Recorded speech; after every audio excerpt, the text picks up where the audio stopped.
Well, good afternoon, everyone. The H1B Guy Live today, March 23rd, 2022. Going to have a conversation around H1B Visa Alternatives, discussing H1B lottery results or lack thereof, and also taking your questions and comments. But before we get started, I'd like to ask you, if you haven't already, to please subscribe to the H1B Guy channel here on YouTube and like this video so that I can continue to produce more content like this for you. I also wanted to mention the H1B Guy offers a variety of consulting services. I help businesses and individuals solve complex work authorization issues in the recruitment process while bringing awareness to employment-based immigration benefits. If I can help you, please reach out. I'd love to hear how. And you can book an appointment directly with me via the h1bguy.com. Today's live stream is brought to you by Syndesis and Path to Canada, the ideal plan B for high-skilled immigrants currently located in the U.S. whose status may be uncertain, and by PERM-Ads.com, the industry leader in providing a seamless experience for employers and immigration attorneys navigating the complex PERM recruitment ad phase of the labor certification process. Well, it is hard to believe that we are now 5 days removed from the H1B lottery for fiscal year 2023 closing back on Friday, March 18th at 12 p.m. Eastern Standard Time. For many of you, I know that it was a last-minute scramble to get your name into the electronic portal. I'm aware of several individuals who made it in with only minutes to spare. And it's hard to believe that the current system is conducive to really last-minute applications. But with that being said, I wanted to talk about individuals who over the next week may find out that they weren't selected for the lottery, or potentially you are an individual that may be outside of the US who is considering what other options you have if you are a high skilled immigrant and you're looking to come to the US. There was an article that was recently posted, I think it was last week, from Envoy Global. And for those of you who aren't familiar with Envoy Global, they used to be known as Visa Now, but they are one of the largest online immigration attorneys that pull from a variety of attorneys that provide legal advice, not only for employers, but also for individuals. And so they shared an article, and some of this is going to be a repeat, but I wanted to talk about it and add some color to it, and also remind you of some content that I've put out previously in the past that also covers it a little bit more in detail. So the article is 5 H1B visa alternatives. And the first one that they give is the TN visa. Of course, I did a video called TN Visa What You Need to Know, where I covered the background and history of the TN Visa and also talked about how you would qualify. But this article goes on to say the TN Visa is an employer-sponsored visa available exclusively to Canadian and Mexican nationals. It allows certain professionals from both countries to work in the U.S. in a variety of designated occupations, including engineers, computer systems analysts, and architects, among others. The initial validity period for a TN visa is 3 years. Unlike the H-1B and other employer-sponsored visas, TN visa holders can apply for unlimited renewals, which are granted in 3-year increments. So I thought that this was an interesting piece of information here. My experience with the TN has primarily been that the Canadian TN is generally approved in 2 to 3 year increments, and that's based on the request of the employer via a TN visa employment letter. However, my experience with Mexican TNs has not been in 3-year increments. It's generally been in 12-month increments, and it also requires consulate processing, which I've found, quite honestly, to really hamper some of the Mexican-based TNs that work here in the U.S. Of course, those can be extended while here in the U.S., but typically, in my experience, most individuals prefer to return back and go through the consular process. However, on the TNs, a little bit more affordable from an employer perspective. The fees are a little bit less, and individuals typically go to a port of entry and go through an interview process with a CBP, Customs Border Protection agent. So again, I think the TN's a very valid approach if you're a citizen of Mexico or Canada looking to come to the US. The biggest thing about the TN visa, though, is that it's not considered dual intent. So there really isn't a path to permanent residency here in the US. In order to go through that path, you generally are going to go from TN to H1B, and then have an employer sponsored green card that would kind of follow that pathway. I'm a fan of the TN visa. During COVID, it was heavily restricted, of course, based on travel. But we're seeing new TNs really frequently starting to pick up here in the US. And I think it's really allowing itself to, become another viable solution for US based employers to bring in, high skilled immigrants from Canada and Mexico. The next one that's mentioned in the article, and it's not a visa that I've talked about a whole lot here on this channel, but a lot of anti H1B individuals typically turn to the O1 visa as a viable alternative, which I really don't agree with. But with that being said, the O1 visa is a visa for accomplished individuals who are recognized nationally or internationally as extraordinary or outstanding in their field. Its popularity is known as the visa granted to nationally and internationally recognized individuals in the sciences, arts, education, business, and athletic fields, as well as outstanding researchers. To be eligible for an O1 visa, an individual must be considered a person of extraordinary ability or achievement. O1 visa recipients are experts, and they often are among the most elite in their professional field. Individuals can establish their eligibility for an O1 visa by demonstrating exceptional achievements, honors, and awards received in the field of interest. Dependents such as children and spouses may also be eligible to receive a derivative visa called the O3 visa. The O1 visa may also be granted for an initial period of up to 3 years, and individuals may seek 1 year or 3 year extensions indefinitely after the initial stay period. So again, I think the O1 becomes a very viable option. But my experience has been it's more in the research, athletic, and music fields. And I don't think for the majority of you who follow this platform and keep up with the H1BGuy.com would pursue this avenue. I know that many of you out there, it may be a possibility. But my experience with the O1 visa is more limited. But what I will tell you is that when I hear indefinitely, meaning you can seek 1 year or 3 year extensions indefinitely, I'd be interested to know how it's seen from a dual intent point of view, and if it's something that generally comes up when it comes to adjustment of status. Um, the next one that is mentioned, and we've covered this a little bit here on this platform, and that's treaty visas. So there's several types of treaty visas available as an alternative to the H1B. The two most popular options are the E1 and E2 visa, which are non-immigrant visas for temporary employment in the U.S.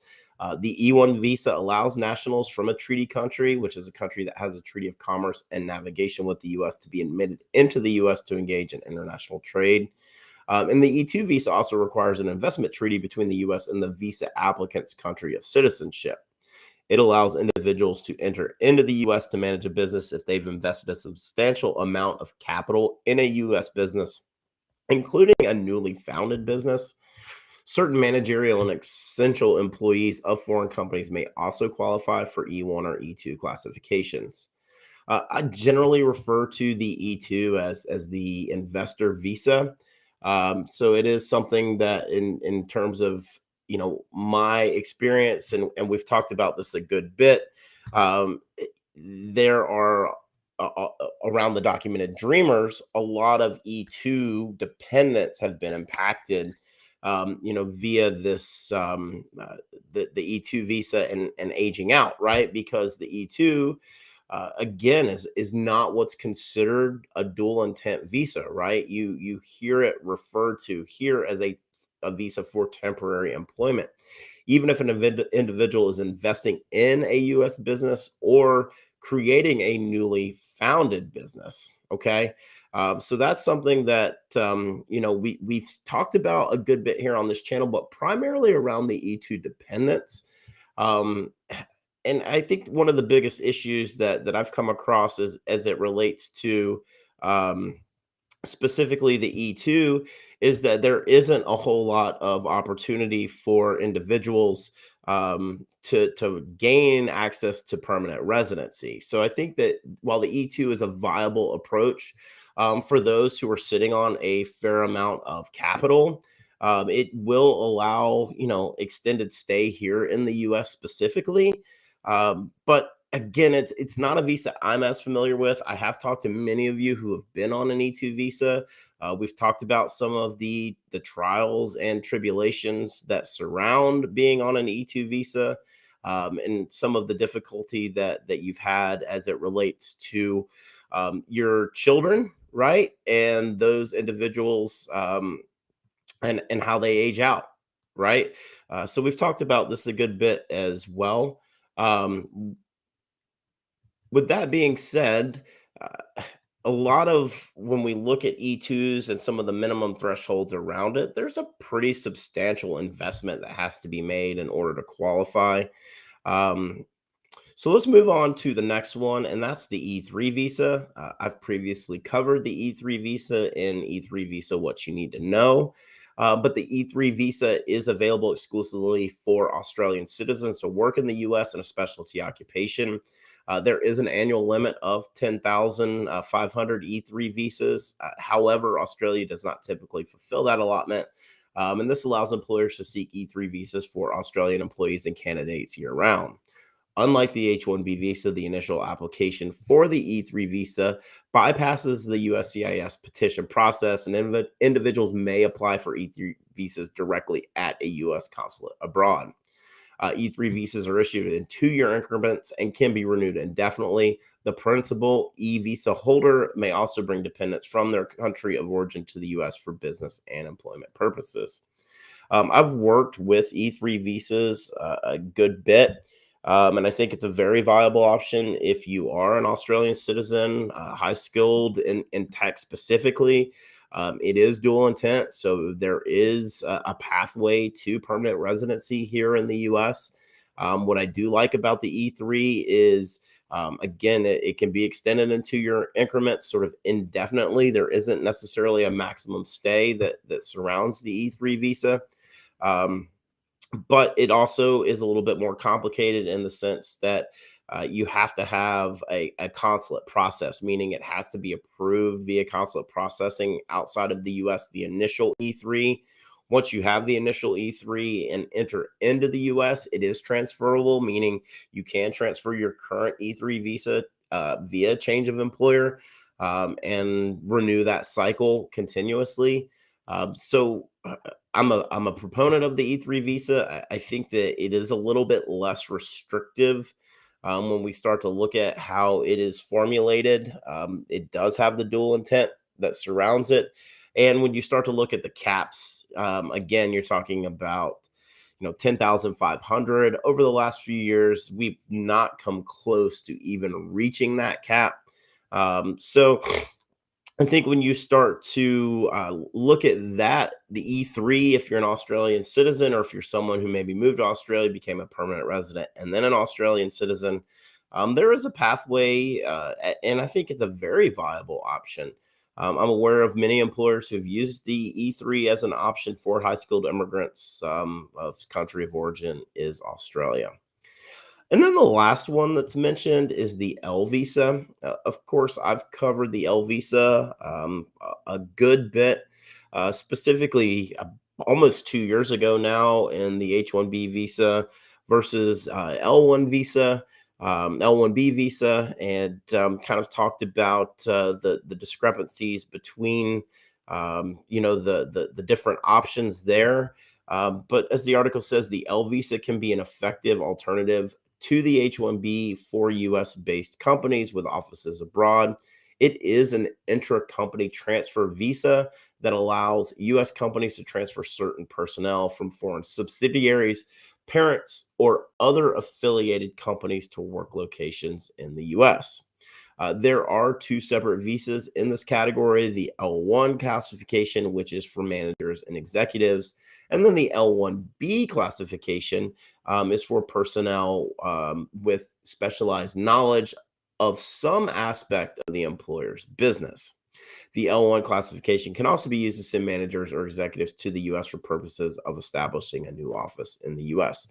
The one thing that it doesn't talk about here is the validity period. So L1As are valid for up to 7 years, whereas L1Bs are valid typically for 5 years.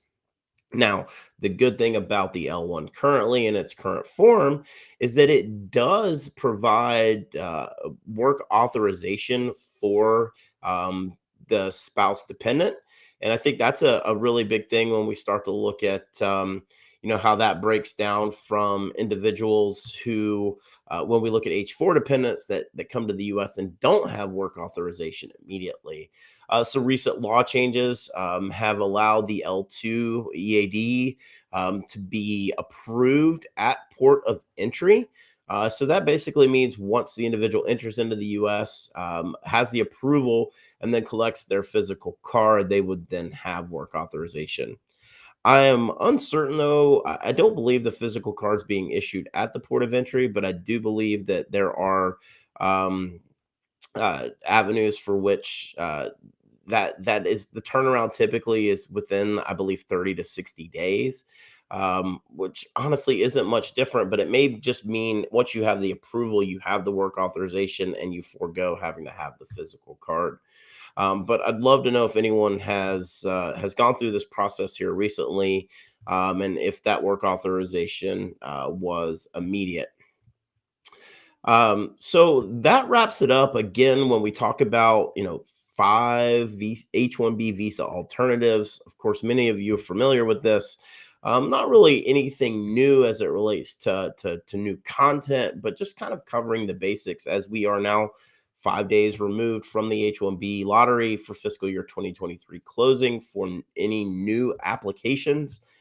So, those of you who may be abroad who are seeking what alternatives you have, of course, to recap it, the TN visa for both Canadian and Mexican citizens, the O1 visa, which goes back to this extraordinary or outstanding ability in their field.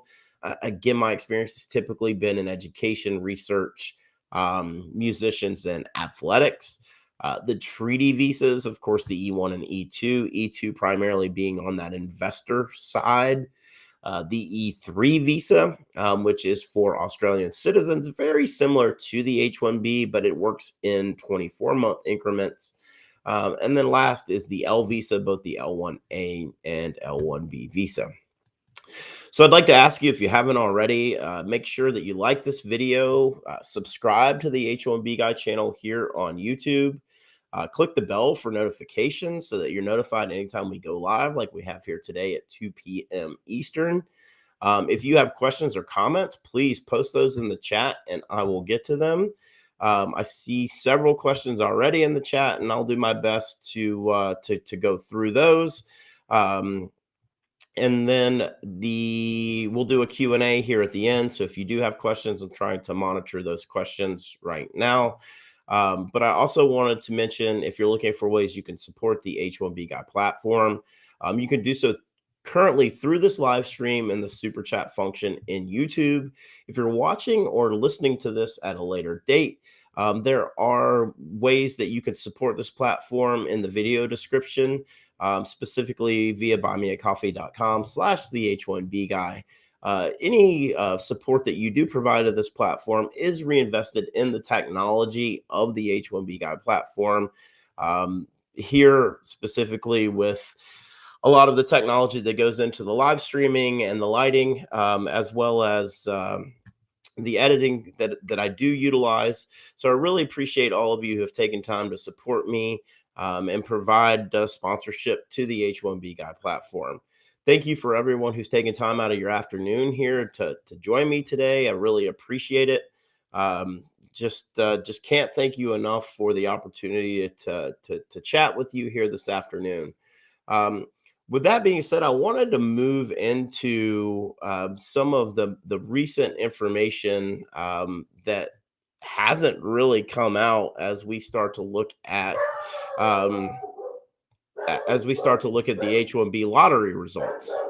And the one of the biggest things that we've been talking about, and I honestly expected there to already be some notifications being sent out. If you've received notification um, of your selection, please post that in the chat. I'd love to hear it. But it sure appears to me that it looks like it's going to be either tomorrow or Friday. At the very least, they need to give petitioning employers a week, because that portal does open up on April 1st for paper selections. Um, with that, I know a lot of you are asking me, when are the results going to be out? Yeah, that was the question I was asking on Twitter yesterday, right? Is when are these results going to be out? And unfortunately, we're still waiting on those results. They have not come out yet, and again, my expectation is literally anytime between now and Friday, close of business Friday. So I'd say 5 p.m. Eastern, maybe even after that. You may begin to see your my USCIS account being updated. So I'm really I'm holding my breath, right? Like many of you, just anxiously awaiting when these results are going to come out.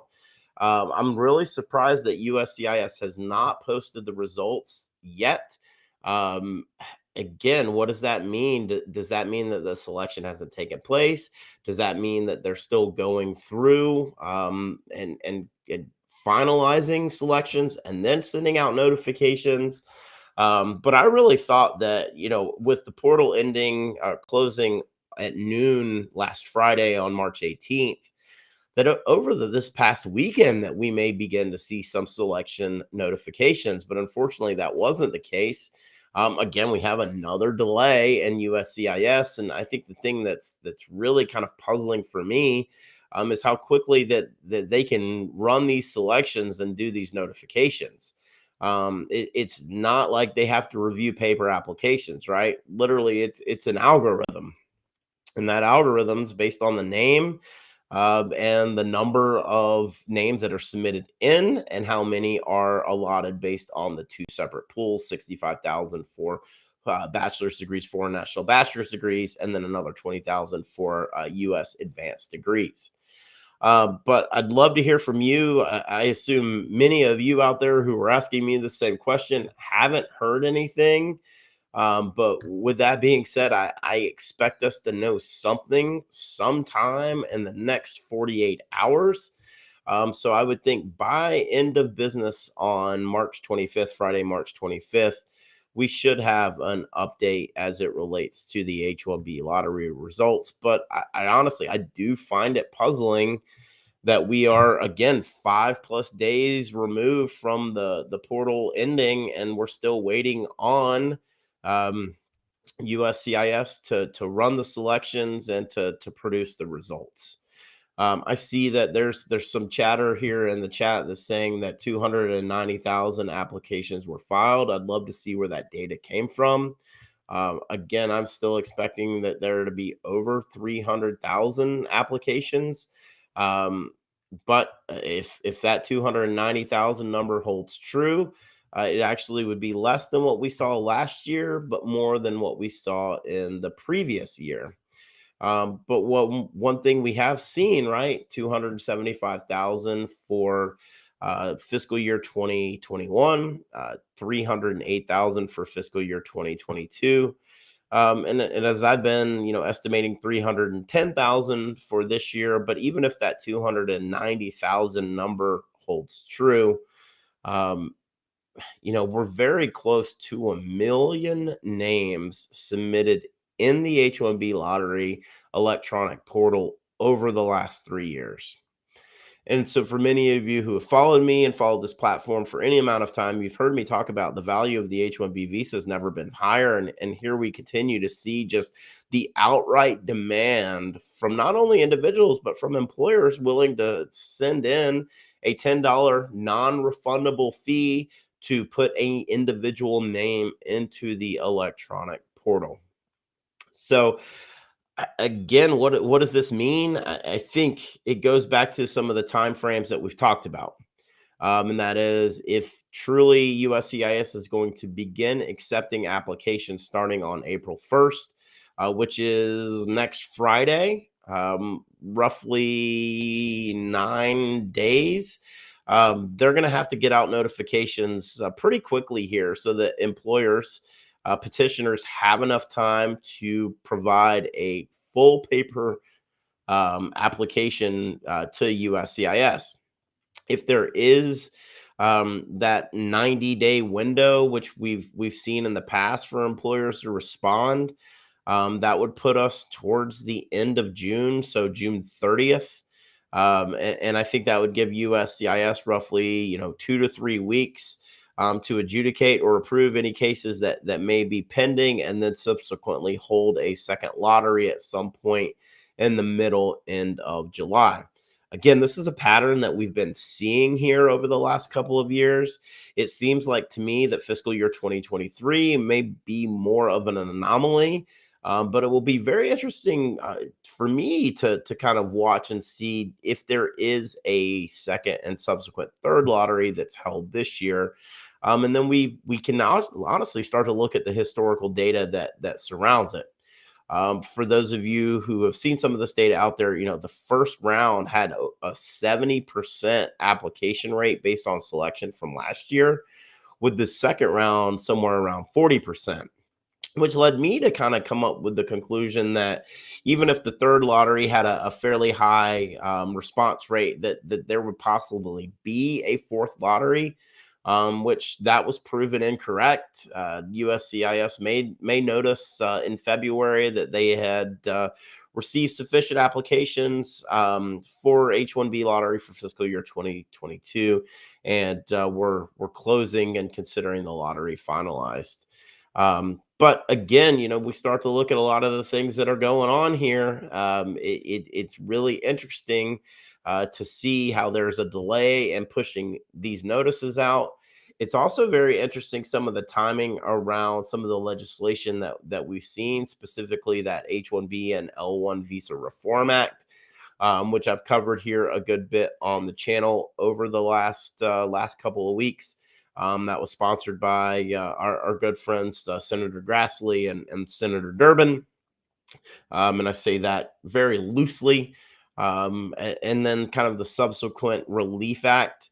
There was some news that I saw earlier today that talked about effort for bipartisan immigration reform and what that's going to look like. Again, as I've been saying, I think a standalone smaller bill has a higher probability of being enacted into law, and kind of working its way through both chambers.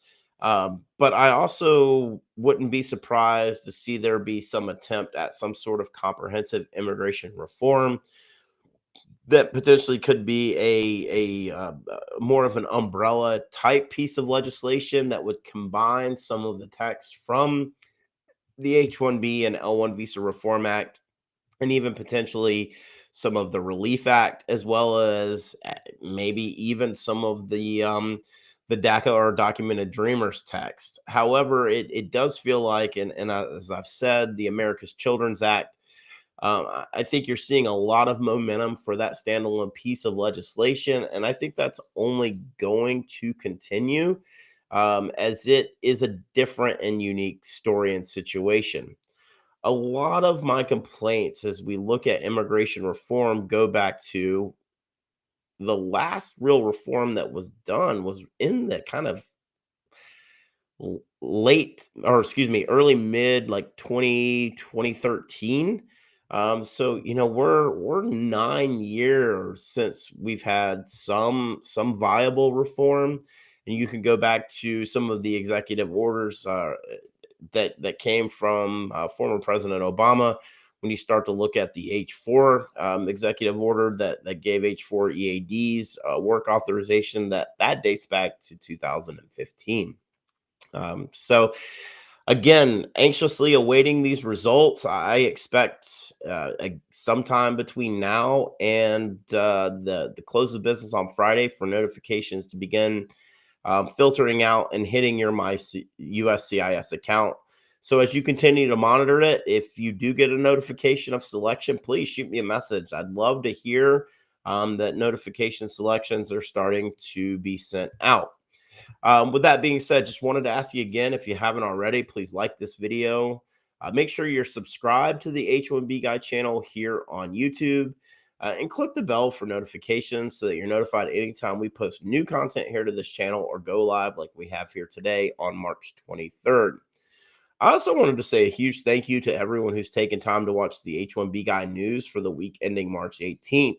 That video is proving itself to be very popular. And I think one of the biggest things that's come from that video is just honestly my opinion on the green card backlog and the statement and quote that I provided from that, which basically says the green card backlog and the million plus individuals that are currently stuck in decades long wait is honestly a humanitarian crisis in our own backyard. And I vehemently believe that. And until something changes, as we continue to have quotas on employment based preferences for country of origin, they are discriminatory.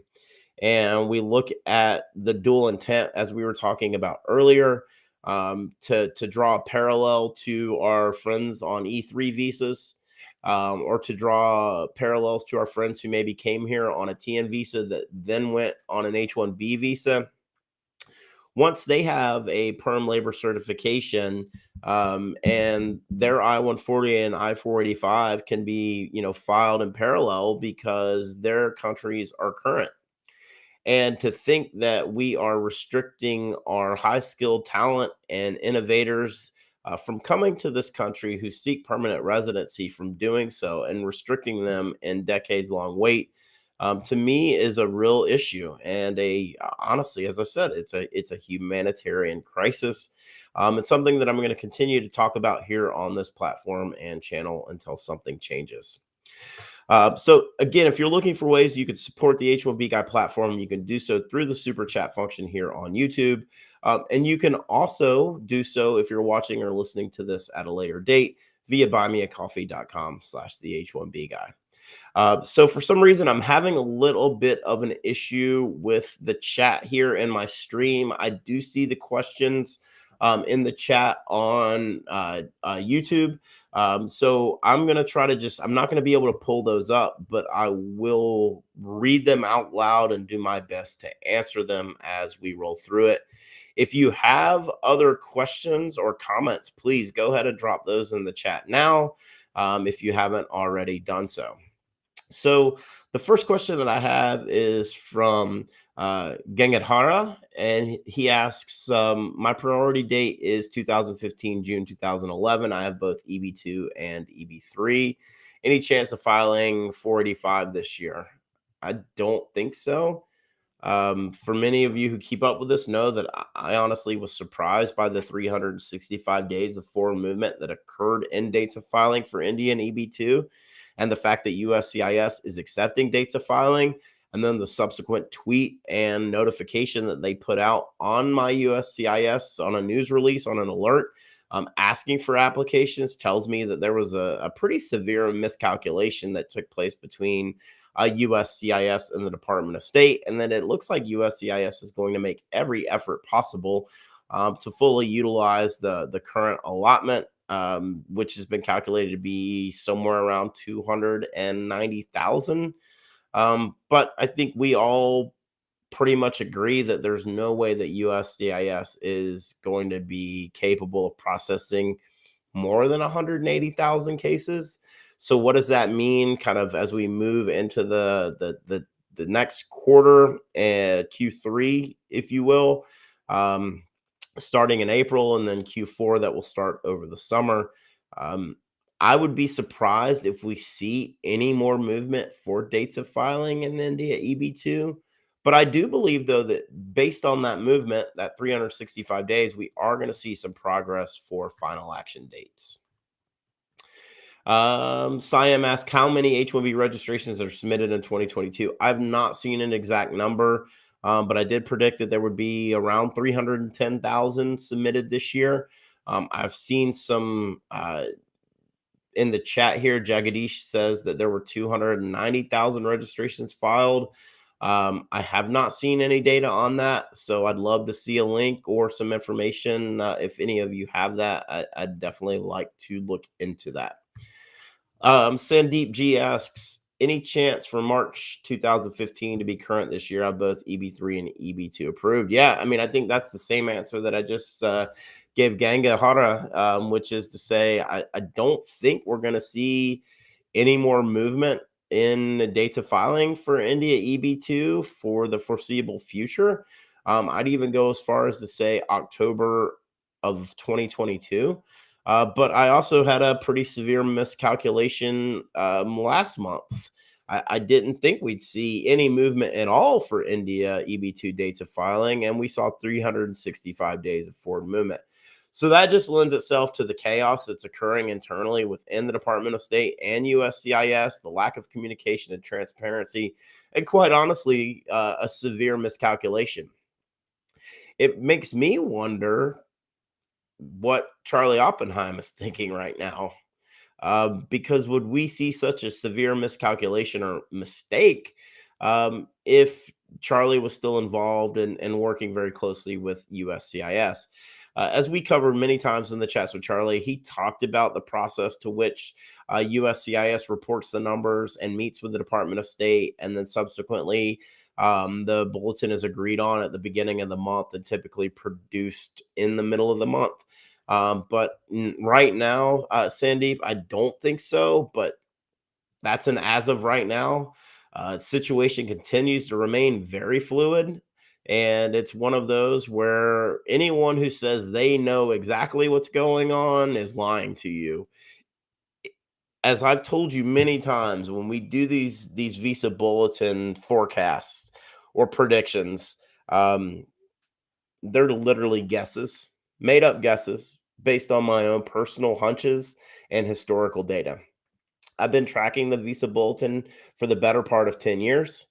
So I feel like when it comes to my feel for how the Visa Bulletin moves, I think I have a pretty good grasp of it. And I think a lot of you would agree with it. If you watch the H1B Guy grades for April 2022's Visa Bulletin predictions, I hit at 88%. But the disclaimer is that EB1s are basically given. EB4s haven't moved, and China EB2 and EB3 and India EB3 haven't moved. So really the only thing that we're looking at that is having any movement has been India EB2 for final action and dates of filing. But the oddest thing about that is that in the March Visa Bulletin, there was mention of corrective action for India EB2. And then we saw 63 days of forward movement for final action. I believe it was 63 days, maybe a little bit more than that. And then 365 days for dates of filing. So who knows what's going on if we're being honest. Siam asks how many H1B registrations for 2022. Again, I don't know a specific number. I was predicting 310,000, but it looks like kind of in the chat here from Jagadish, he mentions 290K.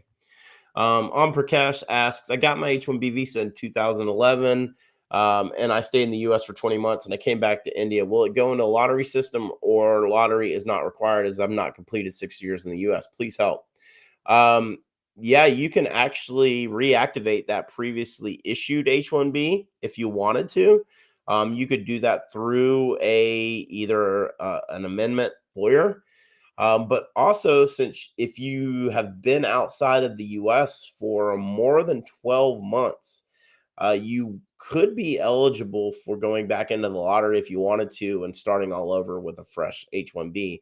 But I think the easiest method for you would be to look at an H1B change of employer via consulate processing.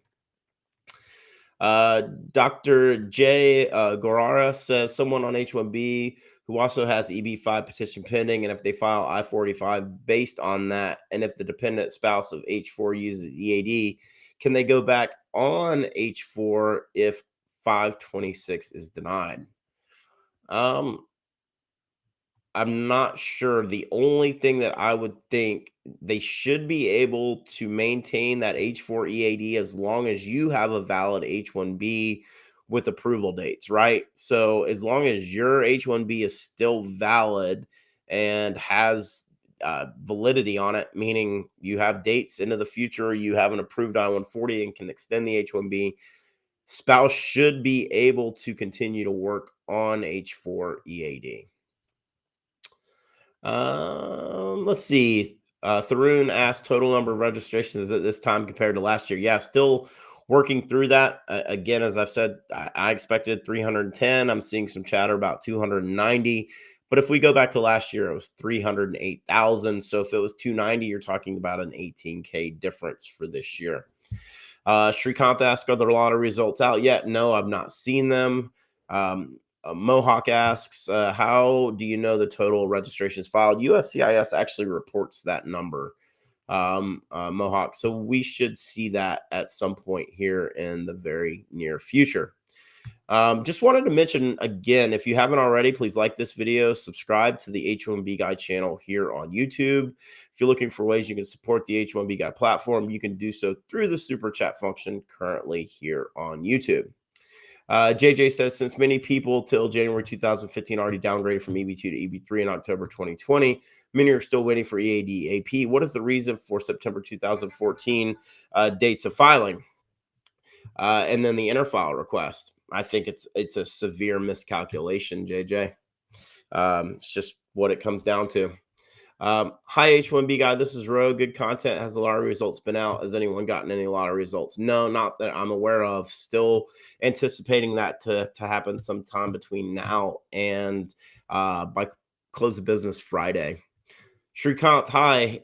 Duplicate registrations are eliminated in the lottery? No, they're not. Only employers can only submit an individual name once, but individuals can have multiple employers submit their name in.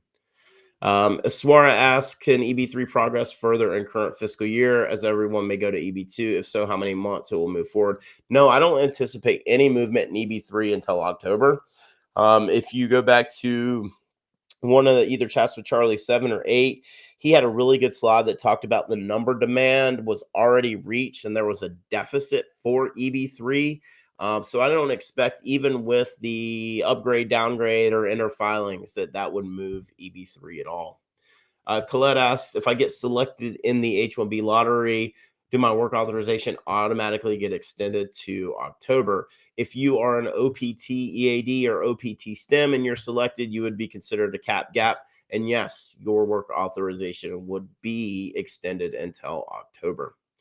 Eswar asks one more time, will EB3 final action or dates of filing move to December 2013, early 2014? I don't expect that to happen until October of 2022. Hey, sweet seller, thank you. There's a lot of movement of application to NBC from other two centers. Will it slow down processing times at NBC? NBC, I'm assuming you're referring to the Nebraska center. I guess it depends on what that volume looks like. But we've talked about Nebraska and Texas.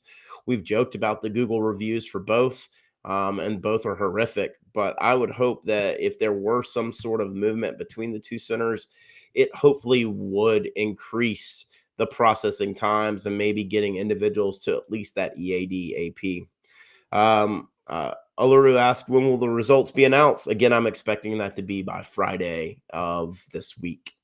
And then Khan asks, I'm not sure if anyone has asked this question. If H1B holder spouse can work, what would be the process? You have to have an approved I-140. So that's the second step of the employment-based green card sponsorship. So you have a certified PERM labor and an approved I-140. And once you have that, then you can apply for an H4 EAD via an I-765. So that's all the time I have here today. I wanted to thank all of you who have taken time to shoot me a question Join me in the chat, like this video. I just really appreciate your time and your support. I wanted to just remind everyone that today's live stream was brought to you by Syndesis and Path to Canada, the ideal plan B for high skilled immigrants currently located in the US whose status may be uncertain. If you're facing an H1B denial or OPT expiration, don't get caught off guard. Make sure you have a plan B, and Syndesis and Path to Canada are your answers. If you want to find out if you qualify, please be sure to use the link in the video description below, and someone from Syndesis or Path to Canada will be in touch. I also wanted to remind you that on April the 9th at 1 p.m. Eastern, I'll be joined by Mark Pilavopoulos from Path to Canada and Syndesis, as well as Daniel Mandelbaum, a Canadian immigration attorney, to discuss the case for Canada. Please make plans to join me. The stream was also brought to you by PERM-Ads.com, the industry leader in providing a seamless experience for employers and immigration attorneys navigating the complex PERM recruitment ad phase of the labor certification process. If you're looking to reduce your costs and overhead associated with PERM labor certification recruitment advertising, let PERM-Ads.com help you. Just wanted to ask you again to please like this video, subscribe to the H1B Guy channel here on YouTube, and click the bell for notifications so that you're notified anytime we go live, like we have here today on March 23rd, 2022 at 2 p.m. Eastern. If you've made it this far, thank you so much for taking the time to watch my video and join me here on this live stream. I just really appreciate your support, and I cannot do this without you. I'm Robert. I'm the H1B Guy, your global source for all things H1B.